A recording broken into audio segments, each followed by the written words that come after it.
want to speak a little bit. Yeah. I want to speak. We can talk about how, since Forum Malls is completely. Oh, actually, it's very nice. You like it? Yeah, it is. Recording is on. That's the organic place. Oh. India is the most populous country in the whole world. We all know that.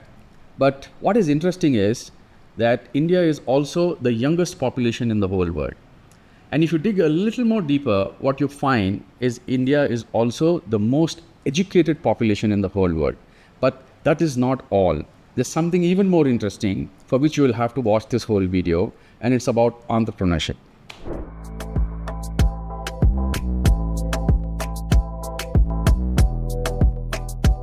Hi everyone, this is Muhammad Ali again from Forum Malls Prestige Group.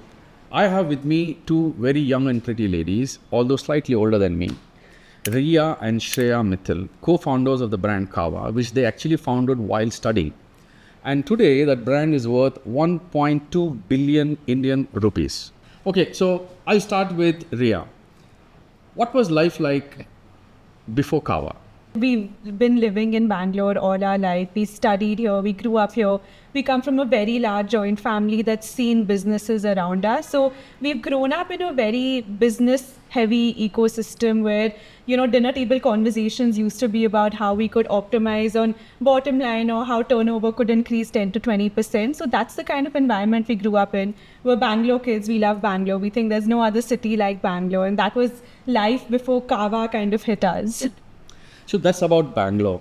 Every third person walking in Bangalore has his own app, and every fourth person walking in Bangalore has his own business. That's why we have built 7 malls in Bangalore.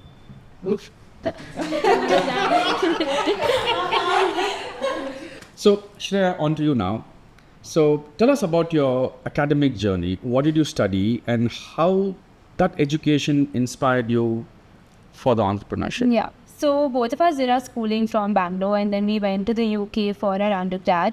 Riya studied fashion management, so she was deeply obsessed with everything to do with fashion and how businesses and fashion work, going to every single store in London and things like that. I did entrepreneurship with management.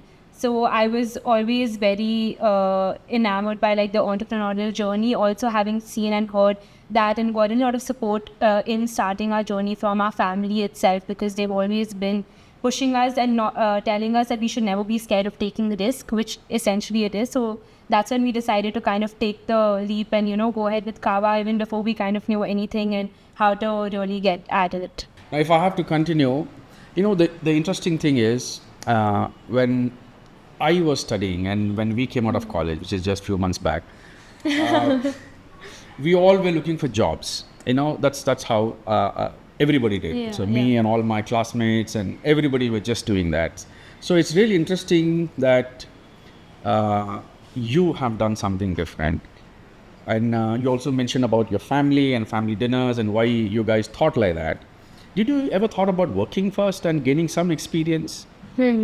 So I honestly feel like I always had the envision of doing my own thing, because again, that's the ecosystem we grew up in, and obviously working and doing a job would help in some extent understanding what I wanted to do. But because me and Riya were so clear from the start that this was the path we wanted to take, we didn't want to delay it just because we were scared of taking that risk. We were like, let's just go all into it, and yeah, it's paid off. We're super happy with the line we've picked, and it's so exciting. It ties in very well with what we both are interested in. So I also think one thing to add to that is, for us, athleisure at the right time was very important, right? And Cava was really one of the first brands that spoke about athleisure in 2020. Even though we was just running Cava as an Instagram shop at that point, us starting when the wave of athleisure was merely just coming to India really helped. And I feel like if me and Shreya chose the traditional route and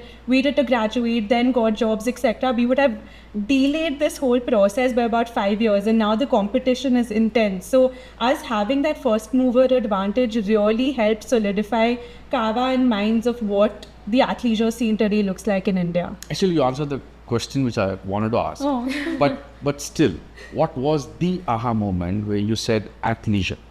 Because I would expect young girls to be fast fashion or cosmetics or jewelry or whatever. But Why athleisure? I think when we, like during COVID, we were back home, we were doing online classes and everything, and everyone really got into fitness. I think we were working out like 2 times a day, walking around, making sure, because that's all you did throughout your day. And we also realized that the younger generation really cares about their health. So either that be getting their 10K steps in every day, or measuring their macros and making sure they eat enough protein, and they're not eating too much of the carby food. We realize that that's something that's ingrained into this younger person's generation, because they're so influenced by the West, and everyone there is about health and fitness, and that comes with being dressed in a certain type of way as well. So the aha moment come when we got into working out, and we realized that the gym clothes that we get in India were very boring, and we ended up living in athleisure through our lockdown days, because we didn't have anywhere to go to, or we didn't have meetings to attend, right? And we were like, okay, why are the jeans so uncomfortable, and why can't I just wear my workout wear throughout the day? And we used to shop a lot from global brands when we went abroad and studied and stuff, and we were like, now that we can't even shop from global brands, it feels like there's no brand that's speaking to the younger generation, which is movement first fashion, but it still looks nice enough and put together enough for you to go out dressed for a podcast wearing Cava, right? And I feel like that's the gap we wanted to fill with Cava, and we felt like there was no Indian brand that was speaking to us personally as consumers, and we were like, okay, we have all the right to build in this space, so let's just do it. Ria, so let us know a little more about how you go about doing it, the technicalities, like where do you manufacture, who designs your clothes? Please don't tell me you design it yourself. And where do you source your materials, and so on and so forth. So you're not going to like this answer, but I'm very heavily involved in the design, because I think design kind of can make or break what the product looks like, especially to Gen Z that's very trend aware and doesn't want to wait for like 4 months for like US and UK trends to come in India, right? They want to spot trends on Hailey Bieber and all of these global ambassadors and be able to wear that the next day in India. And, with social media, I think they don't have the kind of patience for 1 year for that trend to come in India, etc. So the globe is getting very small with that kind of access, and that's what we're catering to with Cava. So we actually manage all our designing ourselves. We make original designs that are made with our in-house design team. We have some really good trend forecasters that are able to pinpoint on what exactly is going to hit the market when. So we recently launched this Run Club collection in March, where everyone was joining a run club and doing high rocks and TCS and all of these running first events, right? But people don't know that we knew that Run Club is going to be a trend almost 4 months before, because the way production works in apparel is that it essentially is a 3 to 4 month pre-planning, and that's the lead time that you have to work with. Because once you lock in your designs, it goes into fabric production, then you kind of get into garmenting, then you kind of get it into your warehouse, do your checking, then put it into your warehouse, and then it goes live. So there's a lot of time that goes on behind the scenes between deciding that this is what you want to make to actually the finished product coming in-house. And on the technical aspects a little bit, since we come from family business of export and manufacturing, we have seen production of fabrics and clothes all our life. So the parent company runs multiple factories that works with your Zara, H&M, Nautica, etc. So they've always done this. So I think we always knew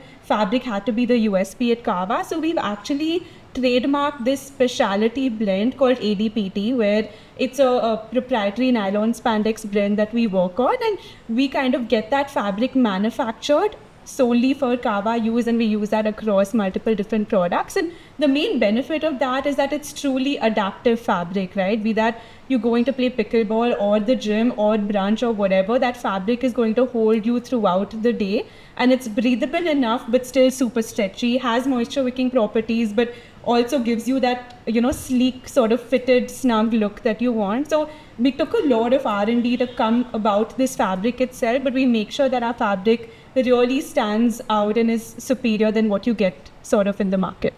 These two ladies are entrepreneurs. That's very evident, because they told me before I even came here that if we have to do this video, I have to wear Cava. So yeah, here I am. As of this is Cava t-shirt, Cava shirt. Probably we'll see more, and they are wearing Cava as well. So yeah, I believe it. It is interesting, it is different, it is comfortable, but I am so tempted to compare this with Lululemon. It's so obvious thing to do. Yeah. Because they invented the word athleisure. They coined the word Yeah. athleisure, a multi-billion-dollar brand from Canada, entering into India. So let's talk about Lululemon. Is it an inspiration, and how do you think you compare with that brand? And that brand is now coming to India because Tata's have announced Yes. the Yeah. joint venture partnership. So it's going to be here. And how do you think that's going to affect your business plan? Like you said, I don't think we can speak about athleisure without giving Lululemon the due credit. They've built that awareness of athleisure as a market itself. And honestly, I've owned so much Lululemon all my life, right? But it's the way the fabric and the product is just so good. You can do anything in Lululemon, and that's definitely been an inspiration. But one personal observation that I had is when I used to live in the UK, I used to reach for my Lululemon products a lot more than when I live in India, because Indian climate is extremely different when it comes to the humidity, the heat that we're with, the kind of sweat that people are going through throughout the day. And they innately have a fabric that's made or built with a colder climate DNA because they come from Canada, that's where their home ground, etc. is. So in terms of fabric differentiation, I think what Cava does is that definitely Lulu being the inspiration, but Cava is truly built for India. It's built for the Indian masses with the sizing, with the fabric, with the kind of silhouettes, etc. as well, right? A lot of Indians are not probably the most comfortable with, designs in Indian gyms, with Indian masses, etc. around. So a lot of those things have been thought about to be India first, and I think that's what we've done kind of differently. But what I love about Lululemon is how strong their brand is, right? You have a Lululemon sock, and now no one wants to wear any other kind of socks. They're doing underwear now, they're doing workwear. People love the Lululemon ABC pants or the shirt, etc. So the way they built their brand around trust, that now no matter what category Lululemon extends into, the clientele is there, right, for that. And I think that is exactly how we envision Cava's growth trajectory to be as well. But there's just one more thing, but which might make it easy for you. And you spoke about India. So I didn't buy this. So what is the price points like this? Like how much is this T-shirt? How much is the pant? 1,200, 2,500. There you go.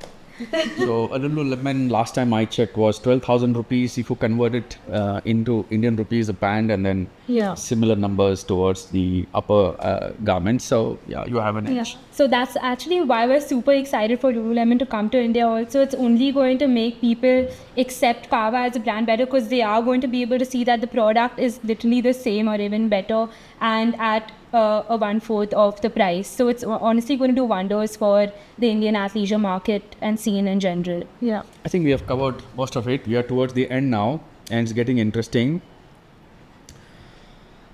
Okay. Before I'll just talk about the luxury part of it. Yeah. Next is interesting question. So I don't want to tell you the question, you naturally answer. Okay, then. The suspense. So you everybody is doing athleisure, but not everybody is writing the word athleisure. So you, in your merchandise and in your brand, you're writing the word athleisure on the brand. Yeah. So is there a reason for that? Because Lululemon doesn't write, and nor does anybody. Yeah. So there's Mango selling athleisure, H&M, Zara. Everybody is into athleisure. In fact, the luxury brands are into athleisure. I mean, you talk about any luxury brand, they are into athleisure, they are into sneakers. Tod's is making sneakers. Ferragamo is making sneakers. The Italian leather conglomerates are making sneakers. So the word athleisure. So what is the reason of putting it there? See, I think athleisure truly means being versatile to us. And India, athleisure has wrongly started being associated with just gym wear.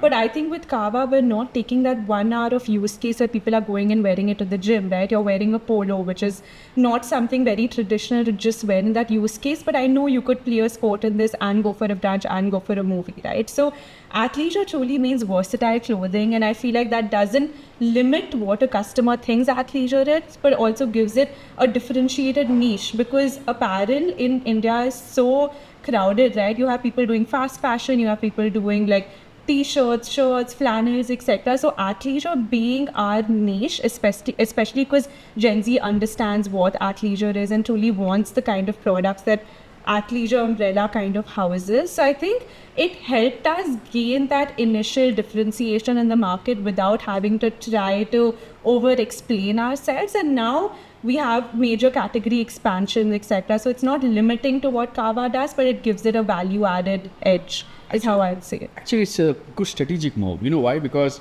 while everybody knows it's athleisure wear, nobody speaks Calls about it it. out. You called it out, and Yeah. now anybody who does that will be compared with you. 100%. Yeah. So saying, okay, no, Cava athleisure, so there's one more athleisure brand coming. Yeah. So that's something. And also you have kind of created a very niche. We have kind of spoken for it, like we are athleisure. Yeah. Because like Lululemon, because other brands, big MNCs and even Indian department stores, they are selling athleisure, but it also gives them a room to sell everything else. Yes. Yeah. Because they are not identifying with the word athleisure, but you have identified with athleisure. So now I'm in mall business, and which is offline.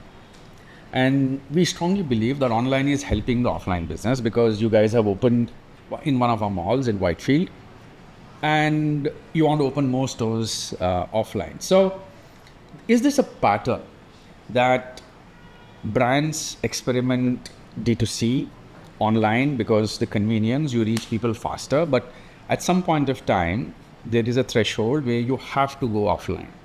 Is that something you also believe in, or you're learning something like that? Yeah, 100%. So we always started D2C first. Our own website does about 70% of our sales even till today. And that's where we really have our customer base. But in order to expand and really go after our future plans, I think retail and offline is so important, because fashion is a touch and feel sort of a category. In order to reach that wider audience, they need to really, like, the wear and try is like super important. Feel the fabric, which is one of our USPs, etc. So offline is super important to just come closer to the wider audience that we're trying to reach. And we're super excited about this whole forum athleisure mall that's actually going to help us reach the right audience, not just any audience who are looking for this sort of movement first clothing, but we are getting up for our offline expansion in the next year now. Yeah, that's what we're going to speak about in detail. And now is the time where I have to speak about our mall, which is the Forum North Bangalore. So we at Prestige Group are putting up a mall which is going to be very different from all the malls that you have seen. The mall is about 800,000 square feet. And this mall will have only 3 categories, where a mall tries to be so many things. Yeah. But this 800,000 square feet will have only 3 differentiated products. One, 300,000 square feet of athleisure, 250,000 square feet of F&B, and 250,000 square feet of entertainment, gaming and entertainment. So only 3: athleisure, food, gaming and entertainment, and that's a destination. And when we talk about athleisure, we have said no to. I have mentioned this before, but I'm so excited about this. I keep talking about it, that we have said no to Indian wear, we have said no to formal wear, we have said no to so many brands, and there are no department stores. Yeah. So all we have is everything that athleisure, under the umbrella of athleisure, which is sportswear, which is the athleisure wear which we are wearing, which also includes fast fashion to some extent, and all the sports gear. So we are creating a destination where people can come, buy the sportswear, buy the sports gear, and we also have sports stuffs where they can try this sports stuff, Wow. equipment. So this is like one destination where you buy, you try, you enjoy, you come and you change. I mean, this is one environment where there are sports stuffs, football fields, pickleball courts, and badminton courts, and then golf simulation, and so on and so forth. And all the sportswear guys, which will include all the brands, inshallah, even Decathlon and all the other brands which Decathlon doesn't sell, and all the sports brands from Nike, Reebok, Adidas, Puma, Skechers, you name it. All the brands which haven't yet opened stores in India, or who haven't yet opened an offline store in India, have reached out to us, and this excitement is picking up. And when I see the floor plate, the most exciting part, when I see the 800,000 square feet floor plate, we are actually running out of space. Wow. Because more and more people like yourselves and many people connected with athleisure, food and entertainment are speaking with us and saying, if you want a space there. So what do you guys think about it? I think just like we're going niche on athleisure being what Cava's identity is, that kind of is the need of the hour with a mall as well. Because nowadays when we go to a mall, we don't really know where to go to when we want to just chill or when we want to like go shop, etc. So this kind of branding and the fact that you guys are calling it athleisure first is going to become the biggest crowd pull, right? Because I know people now want to do movement first things and they don't want to go and have like a sedentary life where they're not able to move around, etc. So they club their weekend plans with something that's already sports oriented. And if you guys have all of that under one roof, I think there's nothing sort of like that for sure. So I'm personally so excited about this mall because I think there's so many new things that it could bring to the table. One thing that we've noticed is more often than not when you go to a mall, we're always like, oh, we can't really eat in the food court because it's all going to be unhealthy fast food stuff. But what this mall could really have is maybe all health related foods where everything has the calories written on it, or like, the protein or the macro is written on it. Or maybe even like a running track or like a walking track of sorts that has that, okay, if you complete a round of this mall, you do 2K steps. So everyone has, like their steps counted, and it's just a simple track that you have to make at the end of it. So there's a lot of like fun things that I think the floor of athleisure in this mall could bring to the new age. We are cooking it right now. Interesting ideas. We are cooking it right now. And we will bring in many, many ingredients which will actually make this Yeah. whole offering unique. But talking about burning calories and healthy food, you know what? What would you burn if you're not putting on any calories? So, I mean, you have to have both. I mean, we have a microbrewery in this mall. Yeah. So obviously you cannot have a microbrewery and talk about health. But then obviously if you don't drink, what is it that you're going to burn? So you need to add something to go and 100%. But I think it's just the awareness that we can create around health across all the different F&B partners, etc. that we have, because that will make the transparency factor be real. And I think that's what Gen Z is about. They want to be told what they get. If they're having beer, then they want to be told that, okay, 1 glass ke beer mein mujhe 300 calorie milenge, or whatever it might be. actually it's the other way. Like you're a fitness freak, you're focusing on losing weight, burning calories and being fit. So you come to the mall, you buy sports gear, and we have put a microbrewery there to tempt you and test you. See whether you can control yourself or you give up. So that's, Or you that's do like, that and You then play you a go hour of play pickleball and then you go celebrate with the beer. So I think this sounds like the perfect chilling spot Absolutely. for anyone that wants to spend a weekend. Like I said, weekend plans are not about going to a club anymore, but it's about doing movement and then rewarding yourself with a nice big brunch or a nice drink or two. So this seems like a perfect place that I know personally we're going to be spending a lot of time in. now what about this dance? Because it's actually a good idea. Yeah. We'll go out. Guys, these two ladies made me wear this brand Cava. Cava pant, Cava shirt. I don't know if it's the fabric, but or it's the stitch. It's so comfortable. From the time I've worn this, I'm not able to sit. You know what I feel like? Disco. Okay.